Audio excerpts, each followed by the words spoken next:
नमस्कार दोस्तों। आज मैं आपको सुनाने जा रही हूँ जब एक गरीब बेटी जिसको बेचने के लिए उसका खुद का पिता बाजार गया तो किस्मत ने किया ऐसा काम कि सब देखते रह गए। सुबह का समय और उस पंछियों का चहचहाना मुझे बेहद पसंद है। उस पर चलने वाली ठंडी ठंडी पूर्वाई सब मिलाकर मेरी सुबह को खूबसूरत बना देते हैं। आप सोच रहे होंगे मैं कौन हूँ? मैं या कोई किसी जिले की उच्च अधिकारी हूँ जो खुद को इतनी महत्ता दे रही हूँ? नहीं तो आपको बता देती हूँ कि मैं कोई उच्च अधिकारी नहीं, बस एक आम साधारण सी लड़की हूँ। नाम है वर्षा। मेघ के समान श्यामल रंग, ये नाम ये पहचान दी है मेरी पालनकर्ता अविवाहिता माँ राधिका ने। राधिका माँ जिनके आसपास ही मेरी दुनिया है, उनका मेरे पास रहना किसी रहनुमा से कम नहीं था। मुझे जब से उनका साथ मिला मेरी तो दुनिया ही बदल गई। लोग कहते हैं जन्म देने वाले माँ बाप से ज़्यादा लाड प्यार हमें कोई नहीं दे सकता। ये बिल्कुल गलत है, क्योंकि मैंने जो अनुभव किया है उसके आधार पर मैं कहती हूँ ज़रूरी नहीं सिर्फ रिश्ते खून के ही सच्चे हों। रिश्ते तो दिलों से बनते हैं, फिर चाहे वो खून के हों या ना हो, कोई फर्क नहीं पड़ता है। राधिका माँ अगर मुझे नहीं मिलती, मेरा हाथ नहीं थामती, मुझे सहारा नहीं देती, तो आज मैं भी किसी रेड लाइट एरिया में लोगों के मनोरंजन का साधन बनकर खड़ी होती। उनकी चुभने वाली नजरों और मन बेचने वाली शब्दों का शिकार हो रही होती। कितनी कठिन जिंदगी होती मेरी, आपके बिना जिसके बारे में सोचकर ही मेरी रूह कांप जाती है। मैं एक 10 साल की लड़की थी जब मैंने जीवन के दुखों के रंग देखे। क्या उम्र थी मेरी, मात्र 10 वर्ष, और रंग सांवला। एक मजदूर परिवार की 4 भाई बहनों में दूसरे नंबर की लड़की। बड़ी बहन दिखने में अच्छी थी, सुंदर थी, इसलिए वो सबकी लाडली थी, और मैं सावे रंग की, इसलिए माँ पापा मुझसे परेशान रहते। 2 भाई भी थे मेरे जो अपना बचपन शान से जीते थे। दीदी मुझसे 3 साल बड़ी थी। उनसे छोटी एक और लड़की थी जो भगवान को प्यारी हो चुकी थी, इसलिए मुझ में और दीदी में इतना अंतर हो गया। जब सूरज डूबने पर सारी दुनिया सो जाती थी, तब मेरे माँ पापा की बातें सन्नाटे को तोड़ती थी, जो कभी कभी मेरे कानों में पड़ जाती थी। पापा अक्सर दीदी को बाजार दिखाने की बात किया करते थे, और माँ उनकी बातों को टालते हुए कहती थी, अभी ज़्यादा जल्दी है, अभी बाजार दिखाओगे लड़की को तो मनचाही बात ना मानेगी। जमाने को लड़कियों की तो सुंदरता ही भावे है, और अपनी लड़की को थोड़ी और बड़ी हो जाने दो तो कुछ बात बने। उनकी बातें बाल सुलभ मन को उस पर समझ नहीं आती थी कि किस बारे में बात कर रहे हैं। कहाँ समझती इतनी कि बाजार दिखाने के नाम पर हमारे समाज का एक विशेष तबका मजबूरी में या रिवाज के नाम पर अपनी लड़कियों को दुल्हन वाले हाट में बेच देता है, जो या तो उन्हें ऐसे घर में पहुंचाते हैं जिन घर में चिरागों की रोशनी मौजूद नहीं हो, या फिर उनसे खेलकर वैश्यवृद्धि के कारोबार में धकेल देते हैं। लड़कियों के जन्म पर वहाँ उत्सव इसलिए मनाए जाते हैं ताकि उन्हें आगे आर्थिक लाभ हो सके। एक दिन सुबह सुबह माँ दीदी को खूब सजा सवार रही थी। दीदी भी खूब मन लगाकर सज रही थी। लाल लिपस्टिक, माथे पर बिंदी, तो कानों में झुमके, हाथों में चूड़ियां, तो पैरों में पायल। दीदी का दुल्हन की तरह श्रृंगार किया था। दीदी का इतना सजना संवरना देख बाल मन भी ललचा गया। माँ से सजने की जिद मैं भी करने लगी। माँ ने खिसिया कर गाल पर थप्पड़ जड़ दिया। फरमान सुनाते हुए कहने लगी, सजना संवरना तो गोरी लड़कियों पर शोभा देता है, जिसका तमाशा थोड़ी ही बनाना है। अपने बाल सुलभ मन कहाँ माँ की बातों का बुरा मानता है, इसलिए मैंने भी नहीं माना। और फिर भी सच समझकर दीदी के साथ जाने की जिद करने लगी और वहीं पैर पटक कर बैठ गई थी और माँ पापा को गुस्सा दिखाने लगी। बाजार देखने का मुंह मन में जोर पकड़ रहा था। मेरे मोहल्ले पड़ोस की लड़कियां बाजार तो जाती देखती थी, लेकिन बाजार से वापस आती नहीं दिखाई देती थी। मेरा मन सवालों से घिर जाता था। आखिर बाजार में ऐसा क्या है जो सब वहां सच समझ कर जाती हैं, लेकिन कोई लौट कर नहीं आती है। घर से निकलते समय कितनी ही रस्में कराई जाती थी। थापे देना जो समृद्धि का प्रतीक था, तो वही अनाज की बारिश करना जिससे उनके घर से जाने के बाद भी घर धन धान्य से परिपूर्ण रहे। द्वार पूजा, गौ पूजा और सबसे अंत में मुड़कर ना देखना। न जाने कितनी ही रस्में निभाकर लड़की जाती थी। थार से सवारी निकाली जाती और सड़क पर जाकर एक गाड़ी में लड़की अपने पिता के साथ जाकर गाड़ी में बैठ जाती। फिर लौटकर चेहरे पर प्रसन्नता के भाव रखे उसके पिता ही लौट कर आते थे। वो लड़की बाजार की गलियों में ना जाने कहाँ गुम हो जाती और मैं सोचा करती उसे रास्ता नजर नहीं आता, या फिर किसी गुमनाम मंजिल की तलाश में कोई दूसरा रास्ता पकड़कर दूसरे रास्ते पर चली जाती। क्या बाजार की रौनक इतनी लुभावनी होती है जो एक बार जाने के बाद वहां से निकलने का मन ही नहीं करता? मैंने जवाबों की तलाशों में अपनी बाल मन को भटकाती रहती थी, लेकिन कोई उचित जवाब नहीं मिलता जो मेरी बाल मन की जिज्ञासा को शांत कर सके। अपने छोटी से घर के आंगन में पैर पटक कर बैठी हुई मैं जब चुप नहीं हुई तो पापा ने ये कहकर मुझे भी बाजार ले गए। बड़ी बहन कामों है, शायद इसकी जिद कर रही है, एक बार दिखा ही लाता हूँ, इससे हमें भी ये पता चल जाएगा छोरी को आगे पालनी भी है या नहीं। उस पर मासूम मन से ये बातें समझ नहीं आई थी। क्यों कहा था मेरे खुद के पिता ने ऐसा? क्या सच में वो मेरे पिता थे, या मोल लिया था मुझे, या फिर यूं ही सड़कों से उठाकर पाल लिया था? कहाँ मैं इन सवालों में उलझता था। पापा की बात सुनकर ही मन खुशी से बावरा हो गया। जब दीदी के साथ मैं भी हट जाऊंगी, अब मुझे पता चलेगा हाट में जाने वाली सजी सवरी लड़कियां क्यों वापस नहीं आती हैं। मैं भी थोड़ी बहुत लाल लिपस्टिक लगाकर पापा और दीदी के साथ वहां से हाट के लिए निकल गई। रास्ते में जो भी जान पहचान का मिलता तो उन्हें मुस्कुराते हुए उत्साह में दुआ सलाम करने लगती है, हालचाल पूछ लेती।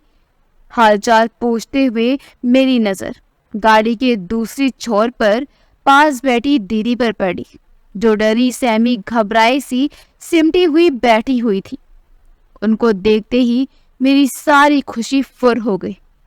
मन में ख्याल आया, अब इस किस्से मेरी दीदी भी शामिल हो जाएगी। बाजार की उन गलियों में मेरी दीदी भी घूमने निकल जाएगी और फिर कभी लौटकर घर वापस नहीं आ पाएंगी। मेरा सोचकर ही मन भर गया और मैं दीदी के गले लग गई।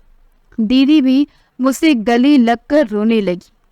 ये देख पापा चिल्लाते हुए कहने लगे, ज्यादा आंसू ना बहा, नहीं तो सारा साज श्रृंगार बिगड़ जाएगा और फिर तुझे हाट में कोड़ियों के भाव ले जाना पड़ेगा। ऐसे तो बिरादरी में हमारी नाक कट जाएगी। मुझ पर चिल्लाते हुए पापा ने मुझे दीदी से अलग होने के लिए कहा और मैं चुपचाप जाकर एक कोने में बैठ गई। कुछ देर बाद ही पापा ने गाड़ी रुकवाई। मैंने उत्साह से नजर उठाकर देखा तो वो हाट बिल्कुल अलग जान पड़ी। मुझे वहाँ ना ही कोई खिलौने की दुकान दिखी और ना ही कोई मिट्टी के बर्तनों की सजावट भरी टपरी, ना ही कोई कपड़े लत्ते दिखाई दे रहे थे और ना ही कहीं आटा दाल का ढेर दिखाई दे रहा था। उस हाट में बस एक ही बात नजर आ रही थी, वहां मेरी दीदी की तरह और भी कुछ लड़कियां सजी सबरी बनी ठनी खड़ी हुई थी, जिनके आसपास कुछ लोगों की भीड़ लगी थी। उनके साथ इक्का दुक्का महिला भी थी, जो लड़कियों को अपने साथ एक कपड़ों की 4 दीवारी से बनी झोपड़ी में ले जाती और कुछ देर बाद वापस ले आती। फिर वो साथ आए व्यक्ति में इशारे में कुछ कहती और बनी ठनी लड़की के पिता की ओर एक सफेद लिफाफा बढ़ाती, जिसे लेकर वो लड़की को उनके साथ भेज देती। ये कैसी रीत है, कैसा रिवाज है ये, मुझे कुछ समझ नहीं आया। लेकिन बाल मन अपनी बचपन की हमराज दीदी से बिछड़ने के ख्याल से दुखी होने लगा। कुछ ही देर में दीदी के साथ भी वही सब घटना घटने लगी, जो मैं अब तक दूर से दूसरी लड़कियों के साथ घटता देख रही थी। मेरी दीदी को भी एक महिला के साथ उसी कपड़ों की 4 दीवारी में जाना पड़ा। वहां जाकर क्या होता था मुझे नहीं पता था। जिज्ञासा हुई जानने की, इसलिए दीदी के पीछे मैं भी चली गई। अंदर जाकर देखा तो एक महिला को दूसरी महिला की अस्मिता का माप करते हुए पाया। ये देखकर मेरा बाल मन सहम गया। ये दृश्य देखते हुए मैं तुरंत दौड़कर बाहर आई। वहां आकर अपने पापा के पीछे खड़ी हो गई, इस उम्मीद से शायद पापा के पीछे मैं सुरक्षित रहूंगी। लेकिन मेरी गलत फहमी ही थी ये मेरी। मैं समाज के जिस तबके से थी, वहाँ कोई भी रिश्ता सुरक्षित नहीं था। कुछ ही देर में दीदी चली आई। उनके चेहरों के भाव देख मैं उनके मन को समझने की कोशिश कर रही थी। इतना ही समझ आया मुझे, दीदी को, उस महिला को उनके साथ अंदर होना अच्छा नहीं लगा था।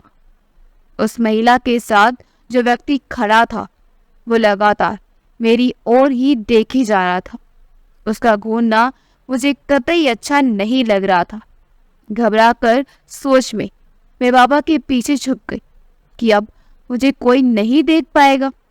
पापा उस महिला और उसके साथ खड़े व्यक्ति से बात करने लगे और मैं अपने ही ख्यालों में उलझी और देख हार्ट का नियम समझने की कोशिश करने लगी थी। हार्ट का एक नियम मुझे समझ आया था।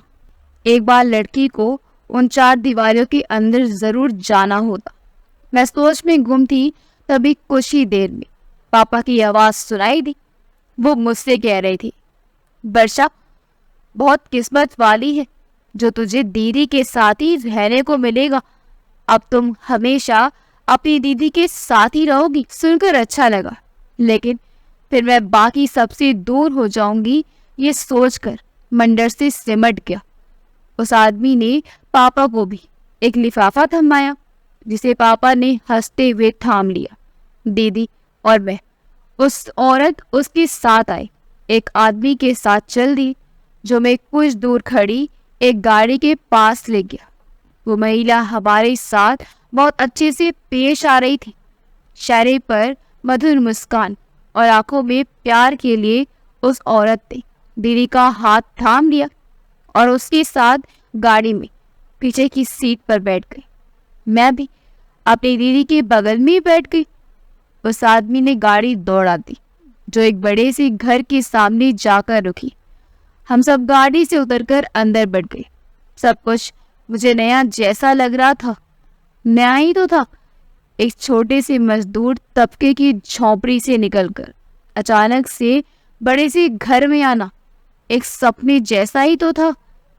मेरे लिए ऐसा सपना जिसका ख्वाब देखना कोई गुनाह नहीं है, लेकिन उसके पूरे होने तक का तरीका किसी गुनाह से कम भी नहीं। मैं और मेरी दीदी दोनों अंदर चली आई। वो घर बेहद खूबसूरत था, जिसमें आधुनिक सुविधा मौजूद थी।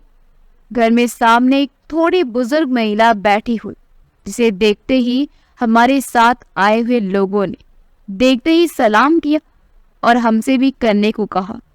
उस औरत ने हम दोनों को ही अपने पास बुलाया और दीदी को और घूरते हुए वो साथ आई और औरत से ही कहने लगी, मालती, अच्छे से माप तोल तो लाई है ना इस लड़की को? इस घर की बंसी बेल बढ़ाने में सक्षम होएगी कि नहीं? देखने में तो सुंदर लग रही है, कोई दाग धब्बा तो न है शरीर पर। सुनकर कई सवाल मन में भर आए। वो बूढ़ी औरत किस बारे में बात कर रही है और दीदी को उस घर से क्यों लेकर के आए हैं। वही आकर पता चला उस औरत का नाम मालती है, जो उस बूढ़ी औरत से कह रही थी सब देखभाल करके ही लाई हूँ मालिक की इस नई रखेल को। मालिक को भी यही भाई है। अब आप समय लिखवा लो अपने गुरु महाराज से, कब किस घड़ी और किस नक्षत्र में इसे मालिक के साथ कमरे में भेजना है। मैं उनकी बातें समझने की कोशिश कर इधर उधर देख रही थी। मुझे ऐसा लग रहा था जैसे अचानक से ही मेरी दुनिया बदल गई हो। वहाँ उठने बैठने, खाने पीने से लेकर रहन सहन, बात करने का तरीका, सब कुछ दूसरी दुनिया को लग रहा था। मैं सब समझने की कोशिश कर रही थी, तभी उस बूढ़ी औरत की आवाज़ सुनाई दी, जो फोन पर किसी से बात करते हुए कह रही थी, जी गुरुजी, जैसा आपने कहा वैसा ही किया गया है। दुल्हन वाले हाट से छोरे के वास्ते लड़की चुनकर घर आ गई है। आप सही समय देखकर बता दो कि समय दोनों का मेल होना सही रहेगा। सुनकर मैंने दीदी की ओर देखा, जो मेरे साथ ही घबराई सी खड़ी थी। शायद उन्हें समझ आ रहा था वहाँ किस बारे में बात हो रही थी। कुछ देर बात कर बूढ़ी औरत ने फोन रख दिया और मालती से कहकर उसे कमरे में ले जाने के लिए कहा। मैं भी दीदी के साथ जाने लगी तो मुझे वही खड़ा होने के लिए कहा गया। बूढ़ी औरत को सुनकर ही मन डर गया। मुझे यहाँ क्यों रोक लिया गया? मैं वही एक और सिमट कर खड़ी हो गई। ये जो मेरी अबुझ फहेरी की शुरुआत भरी थी, मैं वहीं खड़ी थी। तभी नजर एक बार फिर साथ आए उस व्यक्ति पर पड़ी, जो अभी भी मुझे घूरे जा रहा था। उसके चेहरे के भावों को देखकर मन सहम गया। मेरा उस बूढ़ी औरत के कहने पर वो व्यक्ति वहां से चला गया और मैं वहीं खड़ी रह गई। कुछ देर बाद मालती फिर से आई और मुझे अपने साथ ले गई। घर की साफ सफाई का काम मुझसे कराने लगी और मैं डरी सहमी उस कार्य को चुपचाप करने लगी। एक दिन कार्य करते हुए कानों में दीदी की चीखें सुनाई पड़ रही थी, जिन्हें सुन मैं उनके पास जाने के लिए बढ़ गई, लेकिन मालती ने मुझे रोक दिया। मुझे समझ नहीं आया ऐसा क्यों किया गया। मैं उसके सामने बहुत गिड़गिड़ाई कि मुझे दीदी के पास जाने दे, लेकिन उसने नहीं जाने दिया। धीरे धीरे ये रोज का सिलसिला बन गया था। बात बात पर डपटना, गलती होने पर समझाने की जगह हाथ उठा देना। धीरे धीरे मेरा वहां रहकर घर के सारे काम करना रोज का काम हो गया था। मैं धीरे धीरे वहां रहने से डरने लगी थी। मैं और मेरी दीदी दोनों की दुनिया वही चार दीवारी बन गई थी। एक घर में रहते हुए महीनों बीत गए थे, फिर भी मैं मेरी दीदी से मिल नहीं पाई थी। मुझे उनके बारे में कुछ खबर नहीं थी। वो कैसी है उनके बारे में जानने की, मुझे उनके कमरे में जाने की मुझे मनाही थी। एक दिन मैं घर पर कार्य कर रही थी, तभी मेरी निगाह दूर से घूर रही दो आंखों पर पड़ी। वासना से भरी उन आंखों को मैं अब तक नहीं भूल पाई। कुछ देर ताकते रहने के बाद वो आंखें वहां से चली गई, लेकिन मेरा मन सहम गया। उस दिन एक बार फिर मालती मेरे पास आई और मुझे सजाने संवारने लगी। उस समय इतना तो मुझे समझ आ गया था कि ये साज श्रृंगार यूं ही तो नहीं किया जाता, इसके पीछे भी कोई ना कोई वजह जरूर रहती है। मेरी दीदी को भी यूं ही सजा तजा कर लाया गया था।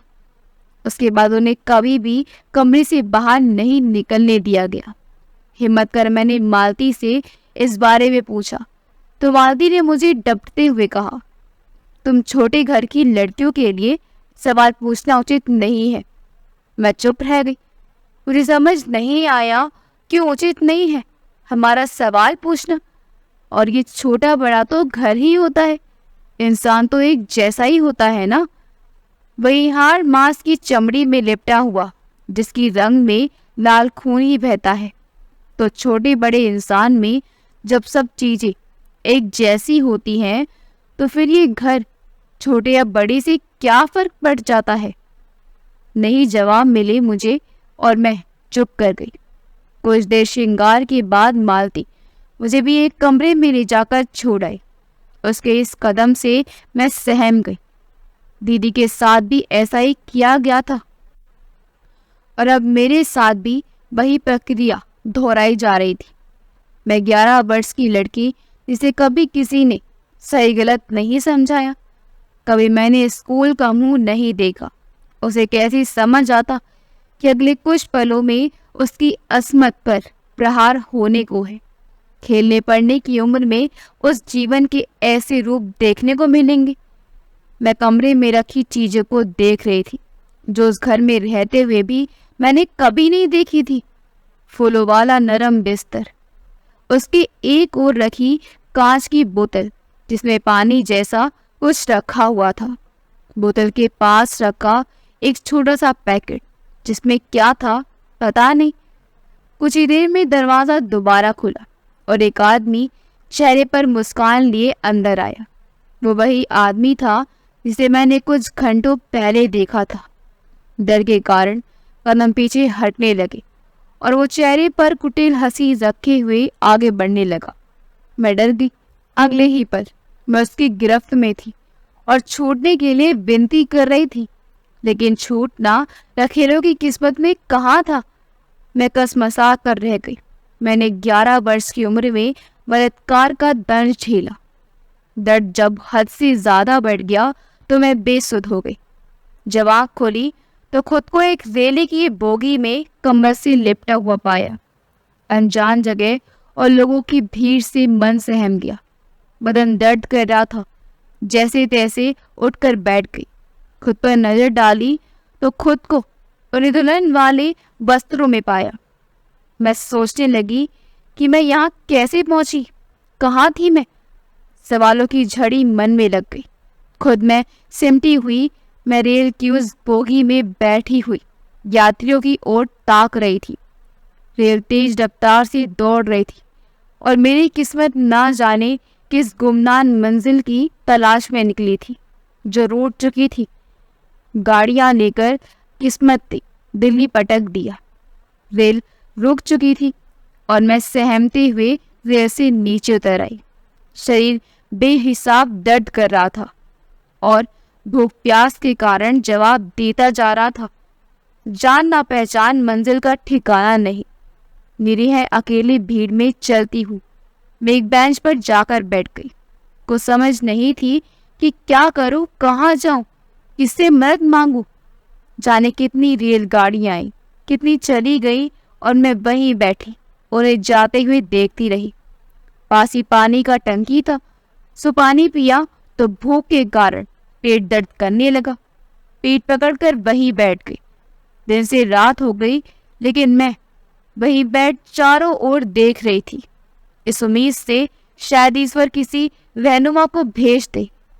मदद के लिए कुछ देर बाद आंखों के सामने किसी ने हाथ में पकड़ा सफेद रुमाल झटका और मैं मूर्छित होती चली गई। जब आँख खुली तो खुद को एक बार फिर बड़े से घर में पाया जहाँ फिर सजी सबरी महिलाएं दिखाई दी, जिन्हें देख इतना तो समझ आ गया कि मैं एक बार फिर ऐसी जगह पर हूँ जहाँ लड़कियों को सजा सवार कर एक कमरे में भेज दिया जाता है और फिर वही दर्द बदन शरीर को सहन नहीं होती। मैं सिमट गई और मेरा मासूम बचपन उस सजी सबरी मुखेटों वाली लड़कियों में खो चुका था। मन उस विभक्त दृश्य को याद कर सिहर गया और मैं वहां से भागने के बारे में सोचने लगी। इतना सरल नहीं था वहां से निकलना। चारों ओर देखती हुई मेरी नजर घर की खिड़कियों पर पड़ी और मैं उन्हें देख उम्मीद से भर आई। शायद यहाँ से मैं भाग सकूं। मैं सबके सोने का इंतजाम करने लगी, लेकिन 24 घंटे होने पर भी वहां की रौनक कम नहीं हुई। उस घर में उतनी ही चहल पहल थी। मैं कुछ और रास्ता ढूंढने लगी, लेकिन वहां से निकलने के लिए कुछ समझ नहीं आया तो अपनी किस्मत समझकर उसे स्वीकार कर बैठ गई। इतनी उम्र नहीं थी सो मुझे लोगों के बीच नहीं भेजा जाता था, लेकिन महीनों में एक बार लड़कियों के साथ अदाएं सीखने के लिए ज़रूर भेज दिया जाता था। मेरे साथ कुछ और लड़कियां भी थीं जो मेरी ही तरह मजबूरी में वहाँ थी। उम्र बढ़ने के साथ साथ समझ बढ़ती गई। समझ के साथ वहाँ से एक बार फिर लड़कियों के साथ बाहर जाते समय भागने की जुगत लगाई। जब बड़ी लड़कियां अपने कार्य पर थीं और मैं उनके साथ ही लोगों से बात करने के तरीके, चलने फिरने के तरीके सीख रही थी, तभी चुपके से एक गाड़ी में जाकर छुप गई जो वहां से निकल रही थी। किस्मत एक बार फिर मुझे लेकर जा रही थी, लेकिन कहाँ, इस बात से मैं पूरी तरह अनजान थी। कुछ देर बाद गाड़ी फिर एक घर के सामने रखी जो दिखने में अच्छा खासा था, लेकिन ज़्यादा बड़ा नहीं था। मैं डरी सहमी उसी गाड़ी में ही छुपकर बैठी रही। थोड़ी देर बाद मैंने देखा आसपास कोई नहीं है। पूरी तरह संतुष्ट होने के बाद मैंने झांक कर देखा था, गाड़ी बंद हो चुकी थी और मैं अंदर फंस चुकी थी। कुछ ही देर में नज़र सामने से आती हुई एक महिला पर पड़ी जिसके हाथ में पर्स था और आंखों पर चश्मा था। उसके पास आने पर मैं एक बार फिर गाड़ी में छुप गई। वो औरत गाड़ी में बैठी और गाड़ी एक बार फिर चलने लगी। मन फिर आशंका से भर गया और मुझे खांसी आ गई, जिसे सुनकर उसने झट से गाड़ी रोकी और गाड़ी को चेक करते हुए उन्होंने मुझे पीछे देखा। मैं डरी सहमी सी एक कोने में बैठी थी। उसने मेरी हालत देख शायद अनुमान लगा लिया था, या कहा जाए उसकी पार की नज़रों का कमाल था, जो मेरे अंदर छुपे डर को उन्होंने पहचान लिया था। वो महिला कोई और नहीं, मिस राधिका थी। मुझे देख उन्होंने कहीं ना कहीं और शांत बैठे रहने को कहा। उन्होंने एक बार फिर गाड़ी दौड़ा दी। पिछले 1.5 सालों में इतना कुछ देखकर अनुभव कर लिया था, किसी पर सहज भरोसा नहीं होता था। मन में विचार आ रहा था, मैं एक बार फिर किसी मुसीबत में ही फंसने जा रही हूँ। एक अकेली किशोरी के लिए जीना इतना आसान कहाँ था। मैं वहीं बैठी हुई गाड़ी के रुकने का इंतजार करने लगी। कुछ देर बाद गाड़ी रुकी तो राधिका जी मुझे एक जगह लेकर आए जहाँ मेरे जैसे ही और भी बच्चे थे। मुझे ना डरने को कहते हुए मिस राधिका मुझे वहां से एक कमरे की ओर ले जाने लगी, जिस पर दरवाज़ा देखते ही मेरे बढ़ती कदम रुक गए। मेरी मनोदशा को समझते हुए राधिका जी मुझे वहीं पासी पर पड़ी बेंच की ओर लेकर गई और मुझे वहां बैठने को कहा। खुद भी वहीं बैठ गई। मेरे सर पर हाथ फेरते हुए मिस राधिका मुझसे मेरे बारे में पूछने लगी। पहली बार किसी ने मेरे सर पर हाथ रखकर इतनी धैर्य और प्यार से कुछ पूछा था। मेरा डर थोड़ा खत्म हो गया था, और लेकिन मैं उन पर भरोसा मैं अभी भी नहीं कर पा रही थी। मिस राधिका मेरी परेशानी समझ उस जगह के बारे में बताने लगी। वही पता चला कि वो एक बाल सुधार गृह था, जिसमें वो बच्चे बाहर रहने आते थे जो कम उम्र में किसी न किसी अपराध में लिप्त थे, जिन्हें वहां भेजकर सही गलत की शिक्षा दी जाती थी। वे वहां एक कर्मचारी थी जो नियमित रूप से उन बच्चों से मिलने आती थी और उनके साथ समय व्यतीत कर उन्हें सही रास्ता दिखाती थी। मैं वहीं बैठी हुई सब समझने की कोशिश कर ही रही थी। मिस राधिका मुझसे काफ़ी देर तक इधर उधर की बातें करती रही। कहीं वो मुझे उन बच्चों के बारे में बता रही थी तो कभी वहाँ मौजूद अन्य कर्मचारियों के बारे में बता रही थी। खाना खाने का समय हुआ तो सब बच्चे वहाँ से एक पंक्ति में चले जाने लगे। मिस राधिका मुझे भी वहाँ से उनके साथ ही ले गई और भोजन नल्य कक्ष में जाकर सब इकट्ठे हो पंक्ति में बैठकर भोजन करने लगे।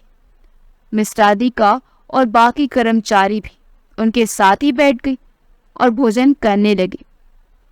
उनके व्यवहार में मैं सहज होने लगी थी। भूख लगी थी तो झिझकते हुए भोजन करने लगी। मिस राधिका मुझसे बातें भी करती जा रही थी। धीरे धीरे मैं सहज हुई और उसे खुलकर बातें करने लगी। मैंने उन्हें अतीत के बारे में बताया, जिसे सुन वो मुझे समझाते हुए बोली, वर्षा, अतीत सबका होता है। हमें उस अतीत को पकड़कर वर्तमान की खुशियों को नहीं भूलना चाहिए, बल्कि अतीत को अतीत में छोड़कर हर पल को मुस्कुराकर जीना चाहिए। वर्षा नाम सुन मैं बोली, मेरा नाम वर्षा है, आपको कैसे पता? मेघी श्यामलाल बड़वाली मिस राधिका की बातों ने मुझे बहुत प्रभावित किया और मैं अपने अतीत को भूलकर आगे बढ़ने लगी। राधिका मेरे साथ बातें करती, खेल खेलती, अच्छे बुरे इरादों में पहचान कराना सिखाती। उनसे मिलकर मुझे समझ आया वास्तव में माँ कैसी होती है। मैं मिस राधिका को माँ कहकर संबोधित करने लगी।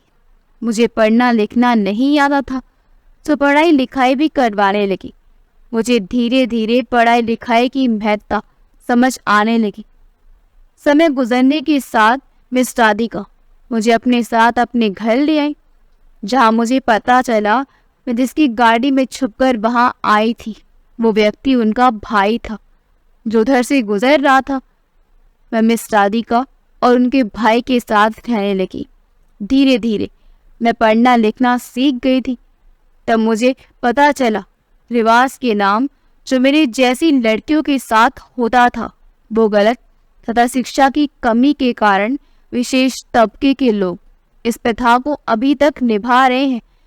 मैंने राधिका जी के इस बारे में बात की और अपने साथ मिलकर इस प्रथा के विरुद्ध उचित कदम उठाने का निर्णय लिया, जहां मैंने संघर्ष के जरिए दुल्हन वाले हाट को रोकने के लिए कोशिश शुरू कर दी। साथ ही वो अपनी वास्तविक पहचान बिना बताए मिस राधिका की मदद से उन सबको शिक्षा के महत्व समझाने के लिए विभिन्न कार्यक्रम चलाने लगी, जिस बारे में प्रयास अब तक जारी है, इस उम्मीद में कि एक दिन हम इसमें अवश्य सफल होंगे। वर्षा बेटा, चले अब हमारी शिक्षा की जागरूकता के लिए निकलने वाली रैली का समय हो रहा है। आपने सारे बैनर और बच्चों को तैयार कर लिया है ना? मिस राधिका ने डायरी बंद करते हुए गाड़ी ड्राइवर से गाड़ी निकालने को कहा। राधिका जी की बात सुन वर्षा बोली, हाँ माँ, सब हो गया है। मुझे यकीन है हम मिलकर जल्दी शिक्षा के जरिए इस प्रथा को समाप्त करने में कामयाब होंगे। राधिका बोली, सिर्फ प्रथा को ही खत्म नहीं करना है वर्षा, बल्कि हमें लोगों से जागरूकता भी भरनी होगी, जिसमें भविष्य में कोई वर्षा इस प्रथा का शिकार ना बने। अगर आपको हमारी कहानी अच्छी लगी हो तो हमारे वीडियो को लाइक करें, शेयर करें और हमारे चैनल योगी वॉइस को सब्सक्राइब कर दें। मिलते अगली वीडियो में। आपका बहुत बहुत धन्यवाद।